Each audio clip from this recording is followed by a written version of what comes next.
নওগাঁ জেলার মান্দা থানার অন্তর্গত উত্তর পাড়াইম হাজিপাড়া মিলনের ইটভাটা এলাকাবাসী কর্তৃক আয়োজিত তাফসীরুল কোরআন মাহফিলের স্বনামধন্য সভাপতি জনাব শফিকুল ইসলাম বাবুল চৌধুরী,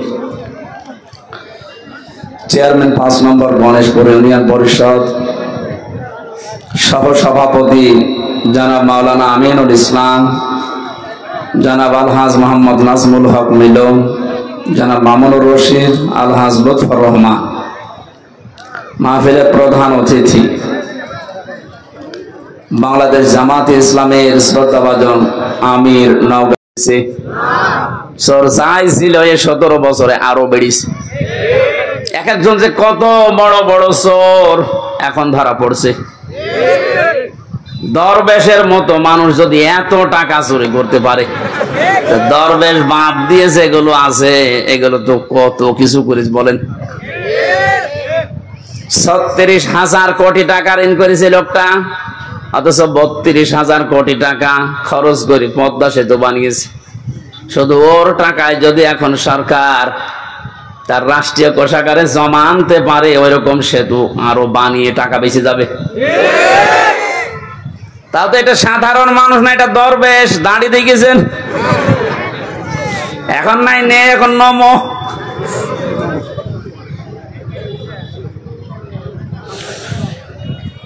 এই জন্য চোর মুক্ত করার জন্য বহু চেষ্টা চালিয়েছে, 0 টলারেন্স পর্যন্ত ঘোষণা দিয়েছিল বঙ্গবন্ধুর মেয়ে। পারে তো নাই, চোর দিন যত গেছে তত বেড়েছে। কারণ চোর মুক্ত করার জন্য যে ঔষধ দরকার, 53 বছরে পড়ে নাই। বিশ্বনবী জানিয়েছেন পৃথিবীতে এমন কোন রোগ নেই যে রোগের ঔষধ নেই, কিন্তু সঠিকভাবে রোগটা নির্ণয় করার পরে যদি ঔষধ দেওয়া যায়, মাস্ট বি রোগ ভালো হবেই। এতদিন পর্যন্ত যেহেতু রোগের ঔষধ পড়ে নাই, সূরা মায়েদার 38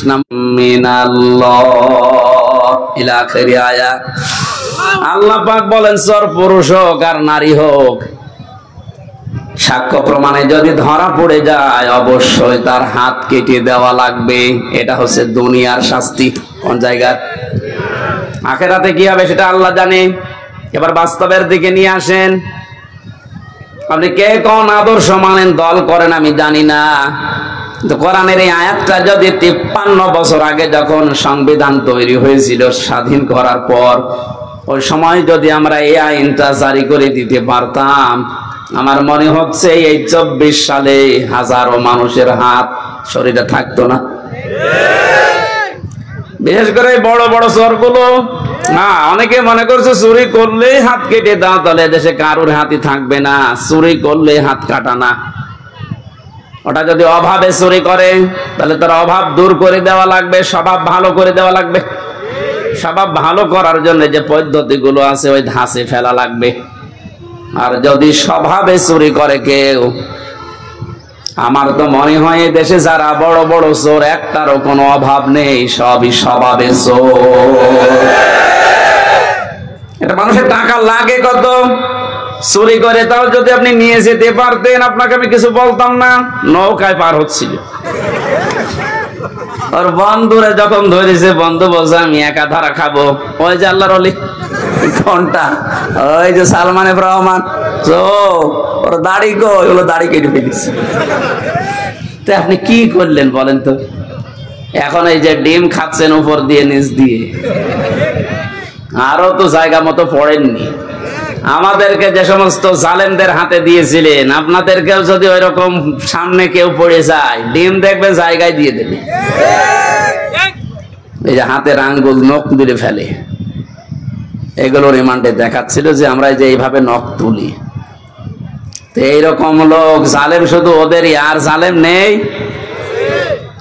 এখনো আছে। এই জন্য আপনার কিছুই হয়নি। এই আয়াতটা যদি কার্যকর থাকতো, আপনি চুরিও করতে পারতেন না, আজ আপনার উপরে ডিম খাওয়া লাগতো না।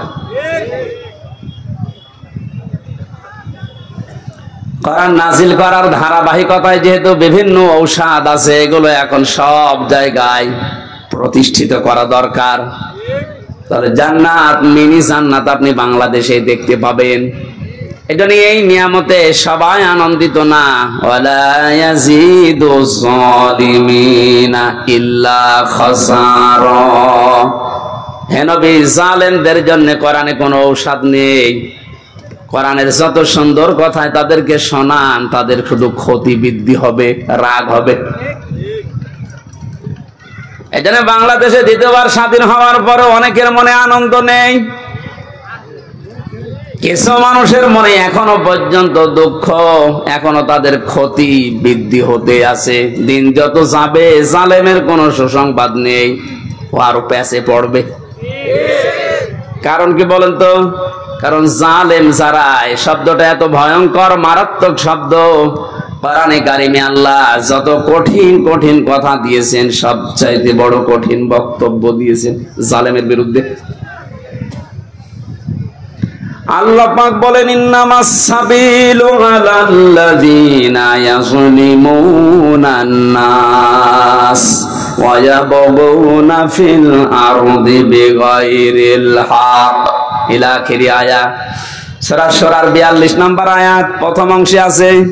আল্লাহ বলেন, আমি আল্লাহর মামলা হবে তাদের বিরুদ্ধে যারা মানুষ হয়ে মানুষের উপরে জুলুম করেছে।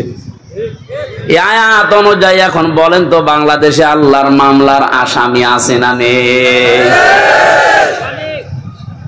আল্লাহ ইয়াজলিমুনাল মুসলিমুনা দেননি, যে মুসলমানদের উপরে যারা জুলুম করেছে।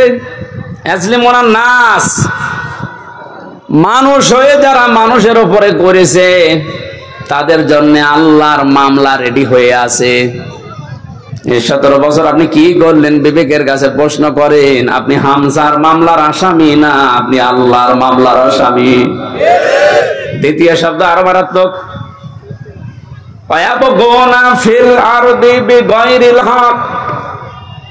অন্যায় ভাবে যারা পৃথিবীতে বিশৃঙ্খলা তৈরি করার জন্য বিদ্রোহ করে, 5 তারিখের পর থেকে 4-5টা গ্রুপ বিদ্রোহ করে ফিরেছে, সামনে এখনো 2-3টা আছে।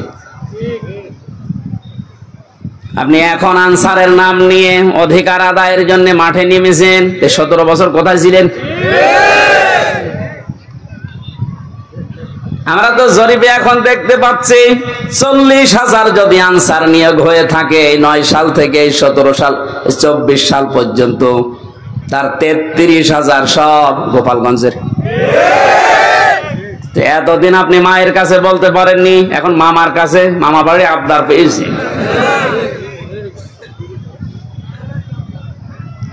5 তারিখের পর থেকে 29 তারিখ পর্যন্ত পুলিশ ছাড়া যদি বাংলাদেশ চলতে পারে, ও আনসার ছাড়াও চলতে পারবে। আপনাদের অধিকারের বিরুদ্ধে আমি না, অধিকার আদায় করেন, বৈষম্য দূর করার জন্য, যেহেতু দেশটা স্বাধীন হয়েছে করেন, কিন্তু সময় বুঝে তো এখনই শুরু করে দিয়েছেন। লোকটাকে কিছু গোছাতে দেবেন তো। কত ঋণ তার মাথার উপর আপনি রেখে পালিয়ে গেলেন, আপনি টের পাচ্ছেন? সেটা দাঁড়িয়ে আছে এখনো। তাকে একটু সময় দেন, সে একটু বসিয়ে নিক। না, এখনই আমারে দেওয়া লাগবে। আসেন, সামনে আসেন, আপনার বাহিনী তুলে দেওয়া হবে। এখানে বিশৃঙ্খলা যারা করছেন, আজ বিদ্রোহ ঘোষণা করছেন, আপনিও আল্লাহর মামলার আসামি। পারে নাই প্রথমে হিন্দুদের দিয়ে, হালে পানি নেয়নি। এরপরে প্রধান বিচারপতিকে দিয়ে একটা চেষ্টা চালিয়েছিল, আল্লাহ নষ্ট করে দিয়েছে। এরপরে এনেছে আনসার, এটা দিয়েও হবে না। কারণ যে আছে, আপনি বললাম না, কাঁচা খেলোয়াড় না, পেছনে অনেক কিছু আছে হেলান দেওয়ার মতো। আমার মোবাইলে সর্বোচ্চ কল আসলে আসবে, সর্বোচ্চ আসলে আমার মনে হয় তারেক জিয়ার পিএস অপু ভাইয়ের কাছ থেকে কল আসতে পারে।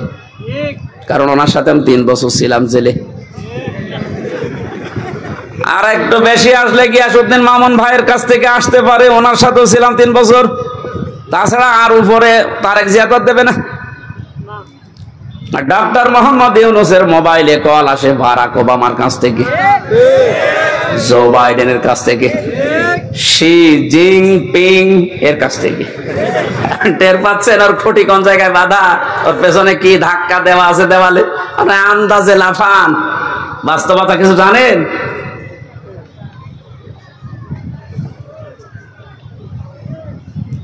আজ অনেকে আপার কাছ থেকে মোবাইলে কল পেয়ে বলছে আপা ঘাবড়াবেন না, আপনি ঘাবড়ালে আমরা নরম হয়ে যাই। একটা পাগল, কোন জামানায় কোন দেশে কোন গর্তের ভেতরে আছে ও টের পাচ্ছে যে লোকটা কি, যে লোকটা ভারতকে এই থ্রেট দিতে পারে বেশি ঝামেলা করলে 7 সিস্টার উড়িয়ে দেব, তার পেছনে কি খুঁটি আছে আপনি জানেন না। ও যদি এই মুহূর্তে চাপ দিয়ে বলে যে ভারত যারে নিয়েছেন বধূ হিসাবে ফেরত দেওয়া লাগবে কালকের ভেতরে, কারণ এ কথা তো ওর কথা না, এ কথা ওকে বলাচ্ছে, ভারত বাধ্য হবে 24 ঘন্টার ভেতর ফেরত দিতে। 24 ঘন্টা লাগবে না, 24 মিনিটে ফেরত পাঠাবে। এইরকম একটা লোক, আর আপনি আন্দাজে এখান থেকে ফতোয়া দেন, বাবা ঘাবড়াবেন না, কিসের ঘাবড়াবেন না। আয়াতের ভেতরে যদি আসে আমি সামনে কথা বোঝাবো ইনশাল্লাহ।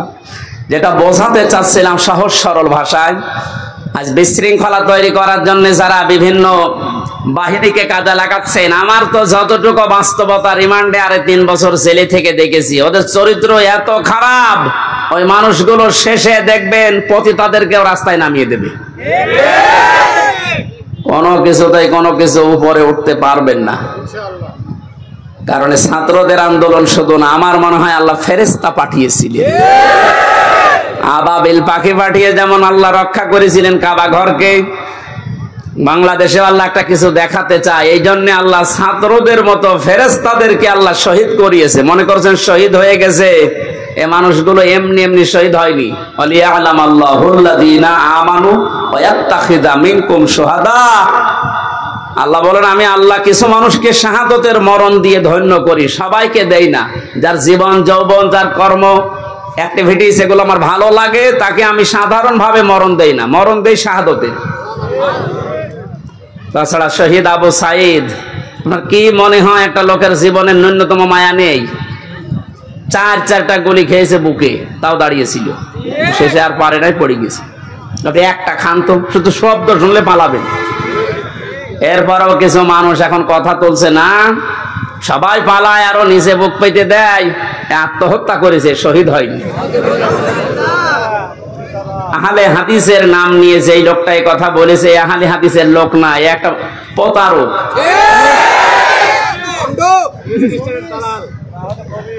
আহলে হাদিসের এই যে রাজশাহীর গোদাগাড়ির অধ্যাপক মুজিবুর রহমান, ওনার সাথে আমি উমরায় ছিলাম রমজানে, কি উনি আহলে হাদিস না? আপনি উল্টা পাল্টা ধারণা করবেন আহলে হাদিস নাম হলে না, ওগুলো দালাল। কি রফিক নামে নাকি যেন কি বিন বিন বিন বিন বিন, আমি 2টা তথ্য বলছি, হয়তো শুনেছেন আপনি, কিন্তু এভাবে শোনেননি, ভালো করে খেয়াল করেন। যারা এগুলো ধারণা করেন বলেন মুখ দিয়ে, খুব সাবধান। ওয়ালা তাকুলু লিমান ইয়ুকতালু ফি সাবিলিল্লাহি আমওয়াত বাল আহইয়াউ ওয়ালাকিন লা তাশউরুন। সূরা বাকারা 154 নম্বর আয়াতে আল্লাহ জানিয়েছেন, মানুষ যেন মুখ দিয়ে কথা বলে, এজন্য মুখের উপরে আল্লাহ নোটিশ দিয়েছেন, এই কথা বলবি না, এ মুখ দিয়ে কোনো দিন এই কথা বলবি না যে যারা মারা গেছে, শহীদ হয়েছে, যে ওরা মরে গেছে, কথা বলবি না। এ কথা কার? এই জন্য শহীদ শব্দটা অনেক দামি শব্দ। যারা শহীদ হয়েছে, জালেমের জুলুমের সামনে নিজের বুক পর্যন্ত দিয়েছে, জীবন পর্যন্ত দিয়ে যারা শহীদ হয়ে গেল, ওদেরও আমাদের মতোই জীবনের মায়া ছিল, কিন্তু মানবতাকে বাঁচাতে দেওয়ালে পিঠ থেকে গেছে, শেষ পর্যন্ত না পেরে জীবন দিয়ে গেল। এই মানুষগুলোকে আপনি মরে গেছে কখনো বলতে যাবেন না। আল্লাহ বলেন বাল আহইয়া, আরে ওরা জীবিত, ওয়ালাকিন লা তাশউরুন, কিন্তু তোরা টের পাস না। এরপরে মানুষ যেহেতু হৃদয়ে কল্পনা আনতে পারে, ধারণা করতে পারে, এজন্য আল্লাহ ধারণার উপরে নোটিশ দিয়েছে, ওয়ালা তাহসাবান্নাল্লাযীনা কুতিলু ফি সাবিলিল্লাহি আমওয়াতা বাল আহইয়াউন ইনদা রাব্বিহিম ইয়ারযাকুন। সূরা আলে ইমরান 169 নম্বর আয়াত। তাফসীরে ফি জিলালিল কোরআনের ব্যাখ্যাটা ব্যাপক লেখা আছে, আমি সামিরাইজ করে বলছি। আল্লাহ বলেন এই ধারণাও করবি না, যারা আমি আল্লাহর জন্য জীবন দিয়ে গেল এরা মারা গেছে এরকম ধারণাও করবি না, বরং তারা জীবিত এবং আমি আল্লাহর কাছে তারা রিজিক পায়। ধরে বলেন সুবহানাল্লাহ। এজন্য বড় কঠিন সতর্ক থাকা লাগবে এই বিষয়গুলোতে। অনেক জালেম পর্যন্ত এখন উঠে পড়ে লেগেছে এই শান্ত দেশকে অশান্ত করার জন্যে। আপনি কিন্তু হামজার মামলার আসামি থাকবেন না। আমরা যদিও এই জালেমদের বিরুদ্ধে ওরা যেমন 50টা মামলা বলেছিল আমারে দেবে, আমরা 100টা দেবো এখন। কিন্তু আপনি তার আল্লাহর আমার হামজার মামলার আসামি থাকছেন না, আপনি সরাসরি আল্লাহর মামলার আসামি হয়ে যাচ্ছেন। আপনার দুনিয়াও শেষ, আখিরাত তো শেষই। এরপরও অনেকে বলে হুজুর মাফ করে দিলে কি না, জালেমদের মাফ করলে মজলুমের উপরে অবিচার হয়। কারণ আপনি তো ওই জায়গায় পড়েননি তাই এ কথা বলছেন। 18 কোটি মানুষ যদি এদেশে মাফ করে দেয়, আয়না ঘরের সাথে যারা জড়িত ছিল, ব্যারিস্টার আরমানের বউ তাকে মাফ করবে? কি মনে হয় যে আন্দাজে বললে মাফ করে দেবে? আপনি থেকে দেখেন তো স্বামী ছাড়া 8 বছর। আরে ভাই, একটা মানুষকে আপনি যদি মেরে ফেলতেন তাহলে তার বউটা অন্য জায়গায় বিয়ে করতে পারত। এক কথা বলছেন না কেন? আর আপনি এমন জায়গায় রাখেন, এই জন্য আয়না ঘর ভাড়া বানিয়েছে। আমার মনে হয় ওটা ধ্বংস করে ফেলা লাগবে না, ওটা রেখে দেন, ওটা টুরিস্ট প্লেস হিসাবে রেখে দেন। মানুষেরা ওটা দেখতে যাবে আর সামাম পৃথিবীর মানুষ জানবে যে এই বাংলাদেশে একটা জালেম ছিল। মানুষ কত বড় নৃশংস, কত বড় জুলুমকারী হলে এই যে মাটির নিচে এই ঘরের ভেতরে মানুষকে তাও 2-5 দিন রাখেন। 8 বছর রেখে দিয়েছে, কারোর 10 বছর, কারোর 12 বছর। আমিও মাটির নিচে ছিলাম, যেখানে আমি শুনেছি। আমারও তো বেশি দিন রাখে না। কি যে মানুষের একেবারে সহ্যের বাইরে চলে যায় জায়গাটা। এই হাঁটুর ভেতর দিয়ে হাত দিয়ে, এরপরে আবার এখানে হ্যান্ডকাপ দিয়ে বেঁধে এটা মানুষ এভাবে ঘন্টার পরে ঘন্টা, দিনের পরে দিন, মাসের পরে মাস, বছরের পর বছর এভাবে রেখে দেয়। শুধু টয়লেট করার জন্য 1.5 মিনিট সময় দেয়। আমার সাথে যে আলেম ছিল মুফতি ফখরুল ইসলাম, কি কষ্ট যে লোকটাকে দিয়েছে। এই জন্য জালেম যারা, এদেরকে হেদায়েত আল্লাহ দেবেন না। আমি দোয়া করলেও হবে না। কাবা শরীফের ইমামও যদি দোয়া করে এই জালেমের জন্য, ওকে আল্লাহ হেদায়েত দেবে না, ওকে জাহান্নামে দেবেই। আমি এইটা বানালাম। এই কথা বন্ধ করেন। আল্লাহু লা ইয়াহদিল কওমাজ জালিমিন, এ কোরআনের আয়াত না আমি বানালাম? এক কথা বলেন। এই যে ইয়াহদি, এখানে আলেম আছে না? মোজারে, এটা বর্তমান, ভবিষ্যৎ, প্রেজেন্ট, ফিউচার। আল্লাহ পাক বলেন আমি জালেমদেরকে হেদায়েত দিচ্ছি না, দেবও না। সুতরাং যারা জুলুম করেছেন, আপনি জানতেন না যে আয়না ঘরে কারা থাকে? অবশ্যই আপনি জানতেন, আপনার কথা মতো হয়েছিল। এই জন্য আপনি আল্লাহর হেদায়েত থেকে বঞ্চিত। যতবার হজ করেন না কেন, তাহাজ্জুদ মিলে পড়েন, আপনি হেদায়েত পাবেন না। আর হেদায়েত কেউ না পেলে এসে জান্নাত পাবে? বলেন বলেন। তাহলে আমরা একবারে ফতোয়া দিতে পারি যে আপনি চির জাহান্নামী, নাকি বেশি বলে ফেললাম? না না, আমি যা পড়েছি তাই বলছি। কারণ জালেমদেরকে আমি দোয়া করলো, আল্লাহ হেদায়েত দিচ্ছে না, দেবে না।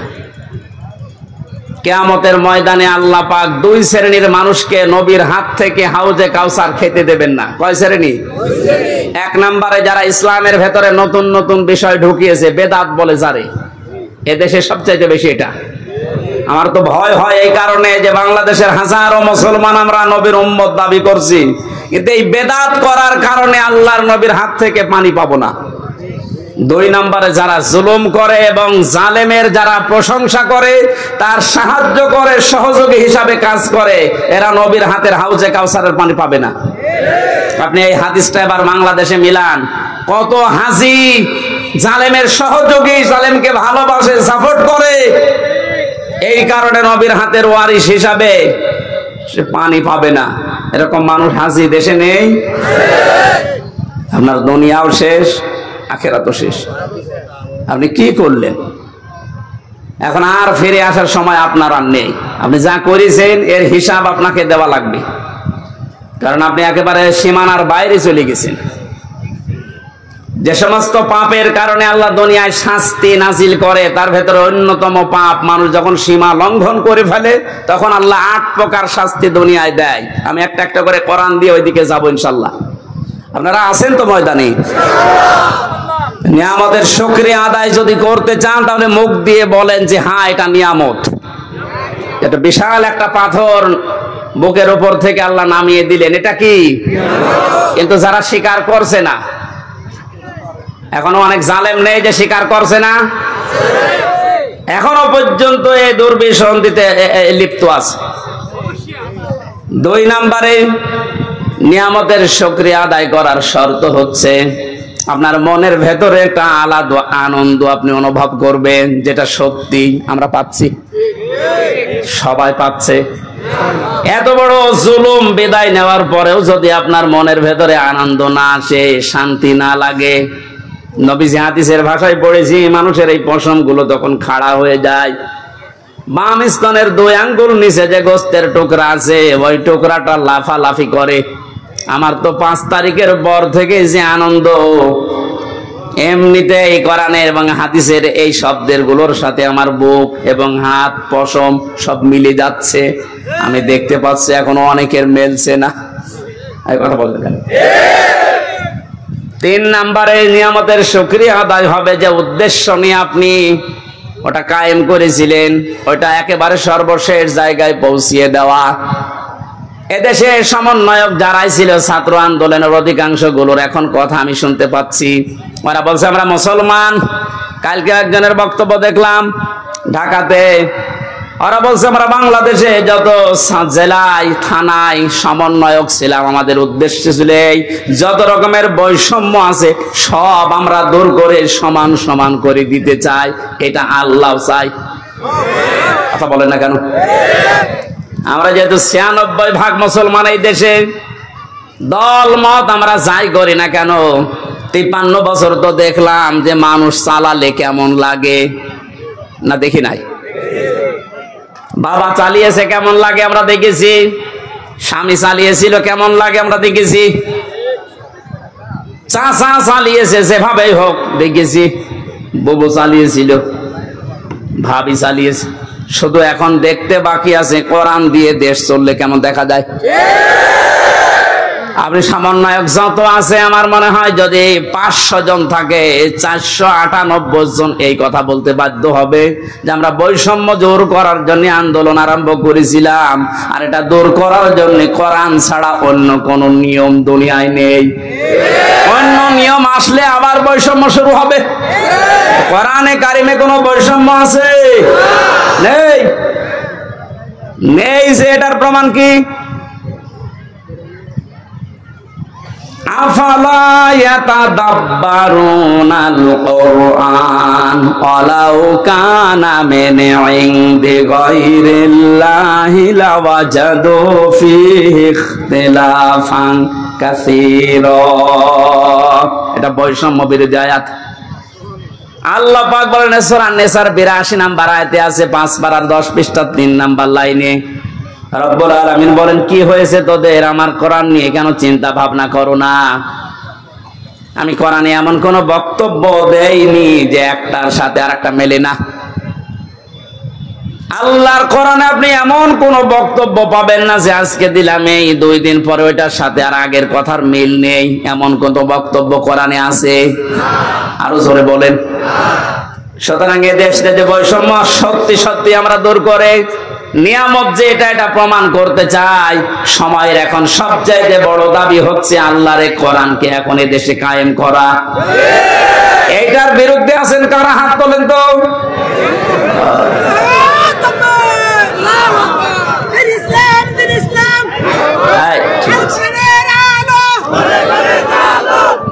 মানুষের এখনো মনে হয় ঘর কাটেনি।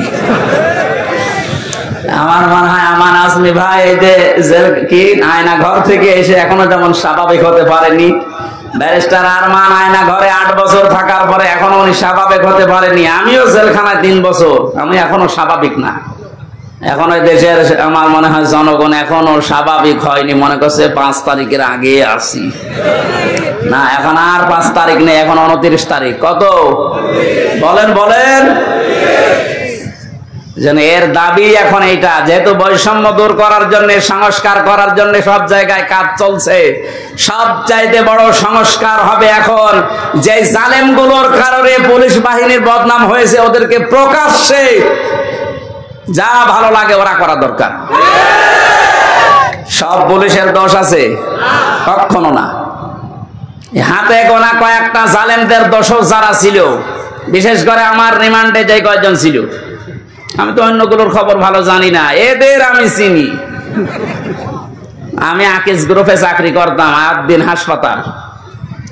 এই শয়তানরা আমারে তুলে নিয়ে টাকা খাবে বলে ওই মালিককে এখন এই 5 তারিখের আগেও টাকা নিয়েছে। আমার মামলার আয়োজক ছিল মিজানুর রহমান, এই মাদারীপুরে ট্যাকের হাটে বাড়ি। এরে খুঁজে বেড়াচ্ছে, যদি পায় এরে পিটিয়ে মেরে ফেলবে। আমার কুষ্টিয়াতে আমাদের সামনে 14 জন মানুষকে একদিনে মেরেছে, 5 তারিখে একদিনে।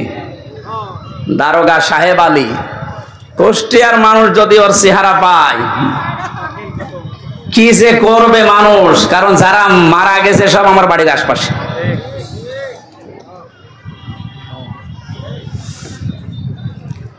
এসপি নামে একজন ছিল রিমান্ডে আমার, শেখ ইমরান হোসেন। ওর বাড়ি খুলনা ফুলতলা এলাকায়, ওর বাবা আওয়ামী লীগের উপজেলা চেয়ারম্যান। ওরাও খুঁজে বেড়াচ্ছে, কারণ 5 তারিখের আগে পর্যন্ত নাকি এরা টাকা নিয়েছে। স্যার আজকে আমারে কল দিয়েছিল, হুজুর 5 তারিখের আগেও আমার কাছে টাকা নিয়ে গেছে। এখনো যদি 5 তারিখ না আসতো মনে হয় আরো টাকা চাইতো। সুতরাং ওদেরকে আপনি ক্ষমা করবেন কি, কোন জিনিস দেখে? এই শয়তানগুলোর কারণে আজ হাজার হাজার পুলিশ এখনো পর্যন্ত ভয়ে আছে, বের হচ্ছে না বাইরে। এই জন্য বাহিনীর সবার দোষ না, যাদের দোষ এইগুলোকে এখন এই বাহিনীর সামনে এনে দেওয়া দরকার, যে নে যা পারবি ফুটবল খেল। কালকে ইনোরে একটা লাথি দেয়নি একজন? সম্মানিত ভাইরা, আমি যেটা বোঝাতে চাচ্ছিলাম, যেহেতু সংস্কার আরম্ভ হয়েছে আর এইটা করার জন্য ওনারা আন্দোলন করেছিল, সুতরাং সংস্কার খুব তাড়াতাড়ি করেন, নয়তো জালেমরা কিন্তু বসে নেই। ওরা একটা একটা করে ইস্যু তৈরি করবে, আবার অশান্ত করার চেষ্টা করবে। ডক্টর মোহাম্মদ ইউনূস বারবার বলছে, ভাইরা আমার সময় দিন, আমাকে কাজ করতে দিন। আপনাদের এই 17 বছরের জঞ্জাল আমি এই 17 দিনে শেষ করে ফেলবো, একটু সময় দিন আমারে। আর এর ভেতরে আমার কাছে আরে বসে কাজই করতে দেন না, খালি এইটা ওইটা ওইটা আমার বাড়ি ঘেরাও। তা আপনি ওনার বাড়ি ঘেরাও করে কি করবেন? ওনারে তো পেছনে যারা খুঁটি দিয়ে রেখেছে তারা তো আর এই বাড়ি ঘেরাও কিছু মনে করে না। এই জন্য এই সমস্ত ছোটখাটো কাজ করে আপনি টার্গেটে পড়ে যেন না। সংস্কার যখন চলছে, বাংলাদেশের যত ডিসি আছে, এসপি আছে, টিওনো আছে, ওসি আছে, যারা জালেমদের সহযোগী ছিল, সবাই না, যারা ছিল ইমিডিয়েট তাদেরকে এই মুহূর্তে বাধ্যতামূলক বাদ দিয়ে দিন। কারণ এরা যদি একটু ফাঁক ফকর পায় ওরা কিন্তু অনেক কিছু করে ফেলবে। এই জন্য আমাদের উচিত হচ্ছে তাড়াতাড়ি করে এই সংস্কারগুলো খুব তাড়াতাড়ি আরম্ভ করা। ডক্টর আসিফ নজরুল সাহেব উনি ঘোষণা কালকে দিয়েছে যে খুব তাড়াতাড়ি এটা করা হবে, একটু তাড়াতাড়ি করেন, নয়তো এখনো ঝামেলা কাটছে না। আমরা নিয়ামতের শুকরিয়া আদায়, যে 3টা পদ্ধতি শুনলাম, মুখে স্বীকার করা, অন্তরে আনন্দ পাওয়া, আর যে উদ্দেশ্য নিয়ে এটা করেছে ওই উদ্দেশ্যটা এখন এই সংস্কারের মাধ্যমে কায়েম করা। আল্লাহ আমাদেরকে এভাবে নিয়ামতের শুকরিয়া আদায় করলে আমরা যেটা চাই ওইটা আল্লাহ আরো বাড়িয়ে দেবে।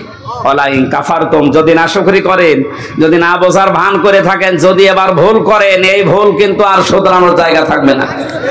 আর ইন্না আযাবিলা শাদীদ, আল্লাহর আযাব, শাস্তি বড় কঠিন। আল্লাহ তুমি আমাদেরকে আয়াতটা এক্ষুনি বাস্তবে মেনে নেওয়ার তৌফিক দাও, বলেন আমিন। দরুদ ও সালাম পড়ি আমাদের নবী মুহাম্মদ রাসূলুল্লাহর উপরে সাল্লাল্লাহু আলাইহি ওয়াসাল্লাম। আমার আজকের আলোচনার বিষয় হচ্ছে এই যে আযাব গজবগুলো একটা একটা করে এখনো থামছে না, আসতে আছে। এগুলোর কারণ ব্যাখ্যা করব আজকে কোরআন দিয়ে। সূরা রুম 41 নম্বর আয়াত। কত নাম্বার?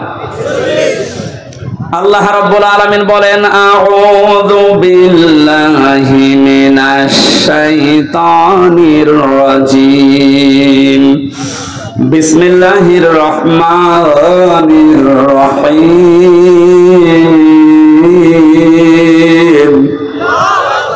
ظهر الفساد في البر والبحر بما كسبت أيدي الناس ليذيقهم بعض الذي عملوا لعلهم يرجعون صدق الله العظيم আল্লাহ পাক বলেন জলে স্থলে যে বিপদ আপদ মুসিবত যে গজবগুলো দেখতে পাচ্ছ সব কিন্তু তোমাদের হাতের কামাই করা বস্তু। আমি এগুলো দিতে চাই না। ওমা সাবাকুম মিন মুসিবাতিন ফাবিমা কাসাবাত আইদিন নাস ইলা আখিরি আয়াত।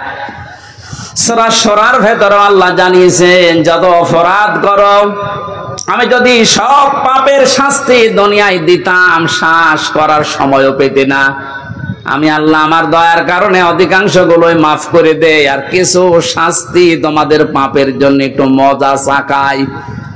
কেন চাকাই জানো? লিউযিকাহুম, এই শাস্তিগুলো তোমাদের উপরে আমি দিয়ে লাআল্লাহুম ইয়ারজিউন, আমি আশা করি তোমরা ফিরে আসবে। ও বাংলার জনগণ, পাথর নেমে গেছে বলে আপনি আবার উচ্ছৃঙ্খল হয়ে যাবেন না। কারণ উচ্ছৃঙ্খল যারা, যে মানুষগুলো জালেম, যারা মানুষের অধিকার নষ্ট করে, ওই মানুষগুলোকে আল্লাহ পছন্দ করে না, করবেও না। আমরা যেন সংশোধন হওয়ার নিয়ত যখন এসেছি, পাপের এই কারণগুলো আগে আবিষ্কার করা। প্রতিটি যুগে যুগে আমরা দেখেছি আল্লাহ যে আযাবগুলো নাজিল করেছিলেন তার কিছু কিছু কারণ পেয়েছি। সূরা আনকাবুতের 40 নম্বর আয়াতের ব্যাখ্যা আল্লাহ পাক বলেন ফাকুল্লান আখাযনা বিযামবিহি ফামিনহুম মান আরসালনা আলাইহি হাসিবা ওয়া মিনহুম মান আখাযাতুহুমুস সাইহাতু ওয়া মিনহুম মান খাসাফনা বিহিল আরদা ওয়া মিনহুম মান আগরাকনা ইলা আখিরি আয়াত। আমি প্রত্যেক যুগে পাপীদের পাপের কারণে আমি তাদেরকে, তাদের অপরাধের কারণে আমি পাকড়াও করেছিলাম। কাউকে আমি বৃষ্টির ভেতরে বৃষ্টি দিয়ে দুনিয়া থেকে বিদায় দিয়েছি, কাউকে পাথরের বৃষ্টি, কাউকে আমি আল্লাহ বন্যা দিয়ে দুনিয়া থেকে বিদায় দিয়েছি। এরকম 8-9টা শাস্তির কথা আয়াতের ব্যাখ্যায় আমরা পেয়েছি। এখন যেহেতু বন্যা চলছে, কি চলছে? যদিও আমার যতটুকু ধারণা, আর এই প্রতিবেশী নিয়ে অনেকে গর্ব করে, প্রতিবেশী যদি প্রতিবেশীর মতো না হয় তাদের বিরুদ্ধে আল্লাহ পাক নিজে অভিযোগ দায়ের করবেন। সুতরাং আপনারা প্রতিবেশী হিসাবে যা করছেন এটা প্রতিবেশীর কাজ না। আমরা তাফসিরে হাদিসে এমনও পেয়েছি প্রতিবেশীর মর্যাদা মূল্য এত বেশি, নবীজি বলতেন মাঝে মাঝে যে জিবরাইল যেভাবে প্রতিবেশীর কথা আমারে শোনায়, আমার তো মনে হচ্ছে যে আমার জমি জায়গা আবার প্রতিবেশীকে দিয়ে দেয়া লাগে কিনা। এত কোনদিন বলতে পারবে না, তাকেই তো দিয়ে দিলাম। কন্যা দেওয়ার পরে যদি বন্যা খাওয়া লাগবে জানতাম যে কন্যা জীবনও দিতাম না। হেলিকপ্টারের মালিককে বলে দিতাম যে ভাই ওইদিকে না, যে অন্যদিকে যান। প্রতিবেশী আপনারা কিন্তু টার্গেট হয়ে যাচ্ছেন আল্লাহর। তারপরও যেহেতু প্রতিবেশী, আপনাদেরকে আহ্বান জানাচ্ছি আপনাদের মানবিক যে দিকগুলো আছে একটু ফুটিয়ে তোলেন। কি অবস্থা এই 12-13টা জেলার, যে অবস্থা দেখতে পাচ্ছি সহ্য করার মতন। আমার যেহেতু অনুষ্ঠানগুলো বিভিন্ন প্রান্তে নেওয়া আছে, এই জন্য সবসময় আমি যেতেও পারছি না। অর্থনৈতিক ভাবে যতটুকু আমার সামর্থ্য আছে আমি চালাচ্ছি কাজ। বাংলাদেশ জামাতে ইসলামী কুষ্টিয়া জেলা শাখার পক্ষ থেকে ওনারা খরচ করে যাচ্ছে। আমি আহ্বান জানিয়েছি আমার জেলার ভেতরে যারা আছেন সঠিকভাবে যদি এই মানভাষী মানুষকে কিছু দিতে চান, অন্যের হাতে দিলে হয়তো 2 নাম্বারই হতে পারে। আমার যতটুকু বাস্তবে দেখা এদের হাতে দেন। সঠিক জাওয়াতাল মাজলুম ফাইন্নাহা লাইসা বাইনাহু ওয়া বাইনাল্লাহি হিজাব। আল্লাহ পাক বলেন পৃথিবীর মানুষেরা আর যাই করো না কেন মজলুমের বরদুয়া থেকে নিজেকে বাঁচিয়ে রাখবা। খুব ভয়ঙ্কর বিষয়টা। মাজলুম সে যে কেউ হতে পারে, ও যদি সত্যিই মন থেকে এই জুলুমের কারণে কিছু বলে, আল্লাহ কিন্তু সত্যি সত্যি ওটা আর ফেরত দেয় না, সঙ্গে সঙ্গে কবুল করে নেয়। এর বাস্তব উদাহরণ যে ছোট হুজুরটা রফিকুল ইসলাম মাদানি, এই ছেলেটা আমার সাথে ছিল প্রথম 2 মাস।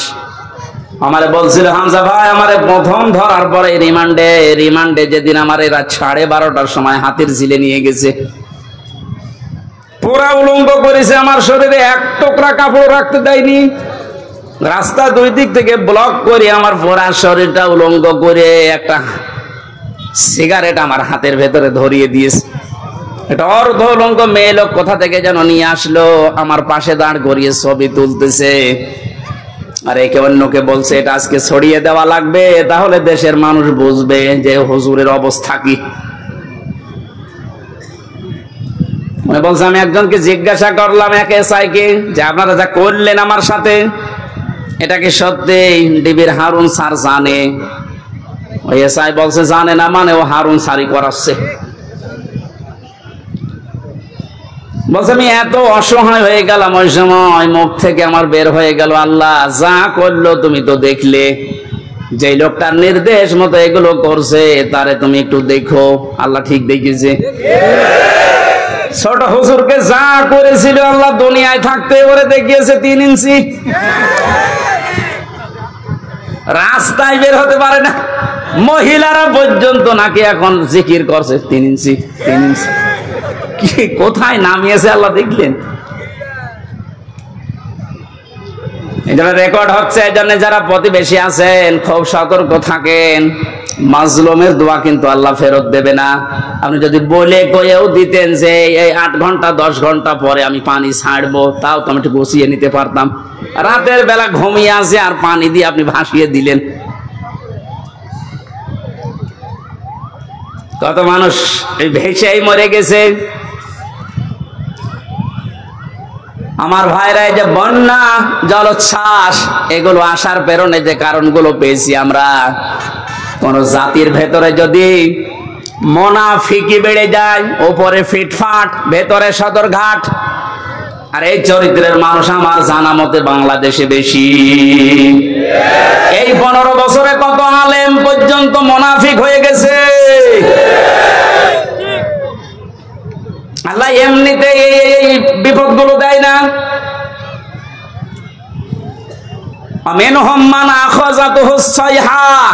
কারো উপরে আল্লাহ পাথরের বৃষ্টি নাজিল করে।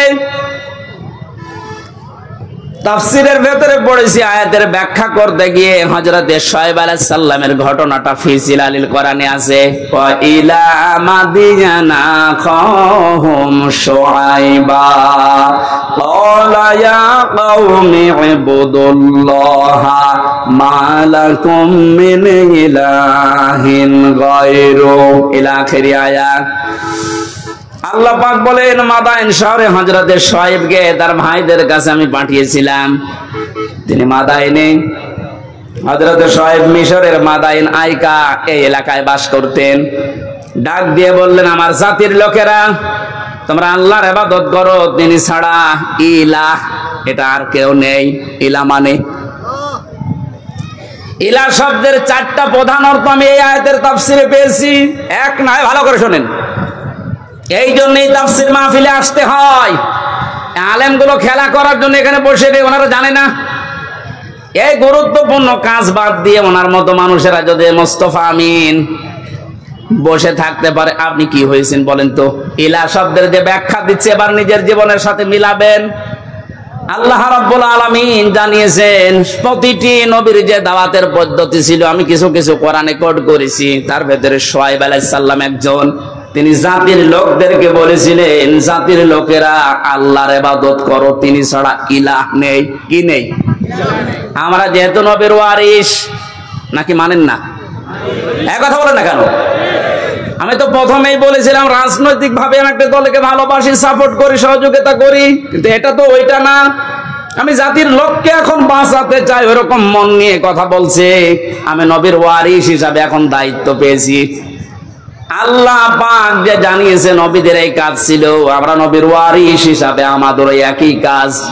ওনারা যেটা বুঝিয়েছিল ওইটাই বোঝাচ্ছে জাতির লোকেরা, আল্লাহ ছাড়া কারো ইবাদত করা যাবে না, তিনি ছাড়া কোনো ইলাহ নেই। কি নেই? আরো জোরে বলেন। ইলাহ শব্দের ব্যাখ্যা বললাম কয়টা? 4টা। বলেন বলেন। 1 নম্বরে ইলাহ মানে আল্লাহ পাক বাদ দিয়ে আইন তৈরি করার ক্ষমতা কারণে, এই জন্য আল্লাহ ইলাহ। আল্লাহ কি? এটা যতদিন পর্যন্ত আপনি না মানবেন আমি দাওয়াত দিতেই থাকবো আপনাকে, কারণ আপনি এখনো পর্যন্ত ক্লিয়ার না। আইন তৈরি করার দায়িত্ব দুনিয়ার কারো হাতে আল্লাহ ছেড়ে দেয়নি, এটা আল্লাহর হাতে। কারো হাতে ছেড়ে দিলে সে নিজের দলীয় কায়দায়, নিজের ব্যক্তিগত কায়দায়, নিজের স্বার্থে, দলীয় স্বার্থে ওইটা বানাইতো। কথা বলেন না কেন? আল্লাহকে ওই রকম এই কথা বলেন।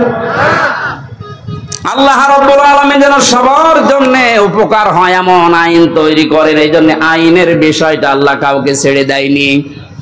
রব্বুল আলামিন বলেন, হে নবী, মানুষেরা হয়তো আপনাকে মাঝে মাঝে জিজ্ঞাসা করতে পারে, ইয়াকুলুনা হাল্লানা মিনাল আমরি মিন শাইইন কুল ইন্নাল আমরা কুল্লাহু লিল্লাহ। সূরা আলে ইমরানের 154 নম্বর আয়াতের মাঝের অংশে আছে 4 নম্বর পারার 9 নম্বর পৃষ্ঠা 3 নম্বর লাইনে। এরপরে আপনি ফতোয়াবাজি করেন, দেখে নেন যান।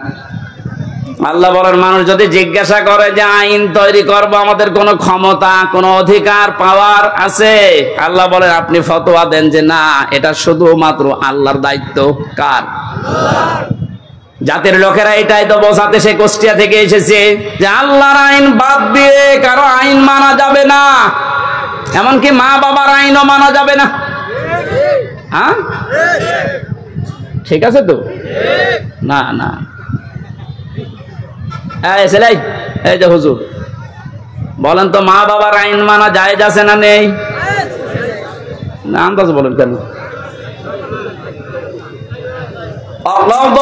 রাব্বুকা আল্লা তা'বুদু ইল্লা ইয়্যাহু ওয়া বিল ওয়ালিদাইনি ইহসানা। সূরা বানী ইসরাঈলের 24 নম্বর আয়াতে 22 নম্বর আয়াতের প্রথম অংশে আছে, আল্লাহ পাক বলেন, আমি রায় দিলাম, আমি ফতোয়া দিলাম, সিদ্ধান্ত নিলাম, কার্যকর করে দিলাম, লিখে দিলাম, ফায়সালা করে দিলাম, আর কোন নড়ন চড়ন নেই, কোন পরিবর্তন হবে না। রব্বুকা, তোমার রব ফায়সালা দিয়ে দিয়েছে, আল্লাহ তা'বুদু ইল্লা ইয়া, সে আল্লাহ ছাড়া কারো ইবাদত করা যাবে না।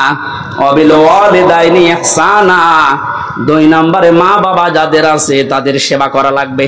এই আয়াত দ্বারা মাসলা বের হয়, আল্লাহর আইন মানা ফরজ আর মা বাবার সেবা করা ফরজ। আইন মানা ফরজ না। বাংলার মুসলমানেরা বিবেককে প্রশ্ন করেন, আল্লাহর পরে মা বাবার স্থান, তাদের আইন মানা জায়েজ নেই, তাদের সেবা করা ফরজ, তাদের পেছনে সাধ্যমতো খরচ করা ফরজ। কথা বলেন না কেন? মা বাবার আইন মানায় যদি ফরজ না হয়, কোন মহারথী আছে যে আইন বানিয়ে দিলে মানা লাগবে? যারা আছে মানুষ হয়ে মানুষের তৈরি করা আইন মানার জন্য চেষ্টা চালাচ্ছেন, এখনো আপনি কুকুরের চাইতেও খারাপ। একটা কুকুরের আইন মানে মানুষ হয়ে, এরপরও আপনি মানুষের আইন তৈরি করার জন্য, তাদের আইন প্রতিষ্ঠার জন্য এখনো যদি কাজ করেন, সংগ্রাম করেন, টাকা পয়সা খরচ করেন, আপনি কিয়ামতে যখন উঠবেন মরণের পরে আপনার এই আকার থাকবে না, কুকুর হয়ে উঠবেন। এটা আমি বানালাম। হ্যাঁ, সূরা এই রহমানের ভেতরে আছে, ইউরাফুল মুজরিমুনা বিসিমাহুম ফায়ুখাযু বিন নাওয়াসি ওয়াল আকদাম। আমি লম্বা করে দলিলগুলো বলতে পারছি না, খুব তাড়াতাড়ি করছি। হযরত শুআয়ব আলাইহিস সালামের জীবনীতে এবার পেয়েছি, তাকে যে পাথরের বৃষ্টি দিয়ে ধ্বংস করে দিয়েছিলেন উম্মতদেরকে, হযরতে শুআয়ব জাতির লোককে বলেছিলেন, জাতির লোকেরা দুইটা কাজ তোমরা বেশি বেশি করো, এই জন্য আল্লাহ এই গজব দিতে যাচ্ছেন। সতর্ক হও। ফাউফুল কাইলা ওয়াল মিজানা ওয়ালা তাবখাসুন নাসা আশিয়াআহুম ওয়ালা তুফসিদু ফিল আরদি বা'দা ইসলাহিহা ইলা আখিরি আয়াত। এক নম্বরে জাতির লোকের ভেতরে এই কাজটা বেশি ছিল, তারা ওজনে কম বেশি করত। কিসে? ওজন মানে শুধু দাড়ি পাল্লার ওজন বলেন না, পৃথিবীর প্রতিটি জিনিসের ওজন আছে, আপনার বিবেকের ওজন আছে। এই যে চেয়ারে বসেছি, চেয়ারের ওজন আছে। যারা আজ লেখাপড়া করায়, মাস্টার, শিক্ষক, ওস্তাদ, মুআল্লিম, তাদেরও ওজন আছে। তারা নেওয়ার সময় তো বিভিন্ন জায়গা থেকে জ্ঞান ভালোই অর্জন করেছে, এই যে মাস্টার, কিন্তু দেওয়ার সময় আর ঠিক মতো ছাত্র ছাত্রীদের দিতে চায় না। তখন বলে প্রাইভেট পড়া লাগবে, কোচিং করা লাগবে। কোরআনে কারীম যেন আমাদের নাম নিয়ে আয়াতটা আল্লাহ নাযিল করেছেন, ওয়াইলুল লিল মুতাফফিফিন আল্লাযীনা ইযা তালু আলান নাসি ইস্তাওফুন। আল্লাহ বলেন ধ্বংস হয়ে যাক ওই দোকানদারগুলো যারা ওজনে কম বেশি করে। এখানে শুধু দোকানদার উদ্দেশ্য না, দুনিয়ায় যে যেখানে আছে ওই জায়গায় নেওয়ার সময় ঠিক মতো নেয়, দেওয়ার সময় যারা কম দেয়, এই মানুষগুলো এই আয়াতের ভেতরে শামিল। তাদের ধ্বংস কামনা করছে কে? যে যে জায়গায় আছে আমাদের ওজন যেন কম বেশি না হয়। আর জাতির ভেতরে ওজনের স্তর ঠিক নেই। ধনীরা অপরাধ করলে ওজন একরকম হয়, গরিব মানুষ অপরাধ করলে ওজন আর এক রকম হয়। নিজের দলীয় লোক অপরাধ করলে ওজন বিচার একরকম হয়, আর অন্য দলের লোক যদি অপরাধের নাম গন্ধ না শুধু শোনে, সন্দেহ করে, বিচার অন্যরকম হয়। এই জন্য তো গজব এসেছে। 2 নম্বরে আল্লাহ বলেন, দুনিয়া শান্ত হয়ে যাওয়ার পরে কেউ যেন বিশৃঙ্খলা করার চেষ্টা করো না, যেটা এখন দিন দিন বাড়ছে। এই জন্য আমরা সাবধান হব। এই 2টা কাজ যদি সমাজে, দেশে জারি হয়ে থাকে, আপনি শুধু না, আমিও বাঁচতে পারবো না। এই জন্য আমাদের সতর্ক হওয়া লাগবে। আল্লাহর গজব নাজিল হওয়ার জন্য যে শাস্তিগুলোর কথা, যে কাজগুলোর কথা, আল্লাহ আমাদের এই কাজ থেকে বিরত থাকার তৌফিক যেন দান করেন। আপনি কার জন্য ওজনে উল্টা পাল্টা করে বিবেককে বিসর্জন দিয়ে, বাম হাতের ইনকাম দিয়ে উল্টা পাল্টা করে টাকা পয়সা আপনি ইনকাম করে রেখে যাচ্ছেন? কার জন্য বলেন? যার জন্য রেখে যাচ্ছেন আপনি একটু ওই জালেমগুলোর দিকে তাকাতে পারেন না? যারাই করেছিল, এই যে নাম দেখেন না, এক একটা ভিসি বানাতে 50 লাখ টাকা নিয়েছে, একটা কলেজের মাদ্রাসার অধ্যক্ষ বানাতে 20 লাখ টাকা নিয়েছে শুধু মন্ত্রী, বাকিগুলো তো আরো আছে। এই মহিলা ধরা পড়ার পরে কত লাথি, গোতা, কিল, ঘুষি আর গাইল তো আছেই। কি করলো সে? না 8-10 বছর 15 বছর একটু শান্তি পেয়েছে, মন মতো কাজ করেছে। এখন সারাটা জীবন মানুষের ঘৃণা, বরদোয়া আর অপমান নিয়ে বেশি থাকা লাগবে। যে যেখানে আছি ওজনটা ঠিক করে নাই তো কিন্তু শাস্তি আল্লাহ দিতে 10 বছরও লাগবে না, 10 সেকেন্ডই যথেষ্ট। 8টা শাস্তির কথা আমরা তাফসীর থেকে লিখেছি। হযরত হুদ আলাইহিস সালামের জাতির লোকেরা যে অপরাধ করত, তাদের জন্য যে শাস্তি আল্লাহ দিতেন। যেহেতু আমরা মুহাম্মদুর রাসূলুল্লাহর উম্মত, আমাদেরকে বিশ্ব নবী জানিয়েছেন 2টা কাজ থেকে বিরত থাকবা, নয়তো আল্লাহর গজব আযাব অন্যান্য নবীদেরকে যেভাবে ঘিরে ধরেছিল। আমি দোয়া করেছিলাম, আল্লাহ আমার উম্মতকে একবারে ধ্বংস করে দিও না, এই জন্য আসে না। কিন্তু যদি এগুলো ব্যাপক হারে আরম্ভ হয়, আল্লাহর গজব নাজিল হতে কিন্তু বেশি সময় লাগবে না। আমাদের হাতের কামাইগুলো আমরা বন্ধ করব, বিশেষ করে ওজনটা। আর সব জায়গায় ওজনে কম বেশি করা হচ্ছে। আমরা চেয়ারে বসে ওজনওয়ালা কথা বলতে পারি না, আর 15 বছর তো পারি নাই। এখান থেকে একবার হুজুর এদিকে বলেন না, ওদিকে বলেন না, ঠিক করেন। তো কি ঠিক করব? ঠিক করতে করতে তো আমরা চলে গেছি গর্তের ভেতরে। কেন্দ্রীয় মসজিদের ইমাম যিনি বাইতুল মুকাররম, তাকান তার দিকে, এই লোকটা পর্যন্ত যদি দালাল হয়ে যায় তো এই দেশে আর কার দিকে ভরসা করবেন? অপমান করে আল্লাহ বিদায় দিয়েছেন। যত রকমের ক্ষতি হয়েছে বাংলাদেশে ইসলামের এবং মুসলমানদের, বিশেষ করে ইসলামপন্থী ওদার যারা, তাদের সবচেয়ে বেশি আমার মনে হয় ক্ষতি হয়েছে দালাল পন্থী আলেমগুলোর কারণে। কারণ নেক্সট সুরাতে ধোঁকা দিত এরা মানুষকে, আর আমাদেরকে মাঝে মাঝে জেলখানার ভেতরে ফতোয়া পাঠাতো। এত বেশি বোঝার দরকার কি? দেশে হুজুর আর নেই, হুজুর আছে ওইভাবে চেপে রাখার অভ্যাস আমার নেই। যা পড়েছি যা বুঝেছি ওটা কোরআনে যে ফোর্সে আল্লাহ দিয়েছে ওটা বলতেই থাকবো মরণ পর্যন্ত। আল্লাহ এমন কোন গোনা, এই ওজনটা আমরা যেন প্রত্যেকে ঠিক করি, কোন জায়গায় যেন বিশৃঙ্খলা না হয় চেপে ধরবেন। যে যেখানে আছেন বিশৃঙ্খলা তৈরি হওয়ার আশঙ্কা থাকলেই ওরা যদি ডালে ডালে চলে আমাদেরকে পাতায় পাতায় চলা লাগবে, স্বাধীনতা কিন্তু আবার হারিয়ে যাবে। আল্লাহ বাস্তবতায় তুমি মানে কোরআনের আয়াত যেভাবে নাজিল করেছো ওইভাবে বোঝার তৌফিক দাও। আল্লাহুম্মা আমিন। লা ইলাহা ইল্লা আনতা সুবহানাক ইন্নী কুনতু মিনাজ জালিমিন। সারাটা জীবন অপরাধ করে জীবনটা নষ্ট করে ফেলেছি।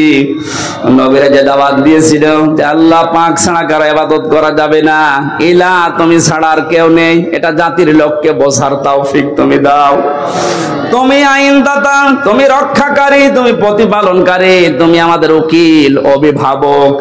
এই কথাগুলো তুমি আমাদের প্রত্যেকের অন্তরে বদ্ধমূল করে দাও। এই আয়োজনে যদি সওয়াব দিয়ে থাকো আল্লাহ কোটি কোটি গুণে বাড়িয়ে দাও। মুহাম্মদ রাসূলুল্লাহর রওজায় পৌঁছিয়ে দাও। যত মানুষ কবরে আছে আল্লাহ কবরবাসীদেরকে তুমি নিজ গুণে ক্ষমা করে দাও। কখন কার মরণ চলে আসে জানি না। রব্বুল আলামিন দেশটা যে মুক্ত ভাবে কথা বলার পরিবেশ ফিরিয়ে দিয়েছো, মুক্ত ভাবে তোমার আইন মানা যায় এরকম একটা পরিবেশ তুমি তৈরি করে দাও। প্রত্যেকের অন্তর তোমার হাতের ভেতরে। আজ যারা অনেকে ষড়যন্ত্রের শিকার হয়ে এখনো পর্যন্ত যারা উল্টাপাল্টা ধারণায় আছে মানুষগুলোকে বুঝ দাও। আল্লাহ তাআলা শয়তান তো বসে নেই, ওর কাজ চালিয়ে যাচ্ছে। এদের যেন শান্ত না থাকে, তোমার আইনের পরিবেশ যেন না থাকে। অনেকে বিভিন্ন কায়দায় চেষ্টা চালিয়ে যাচ্ছে, তাদের হেদায়েত কামনা করছি। যদি না থাকে আল্লাহ তুমি তাদেরকে ধ্বংস করে দাও। মা বোনদেরকে পর্দায় থাকার তৌফিক দাও, স্বামী সোহাগিনী বানিয়ে দাও। সবচাইতে বড় দোয়া আল্লাহ, এই দেশটা এখন বড় ঋণ, তুমি সব ঋণ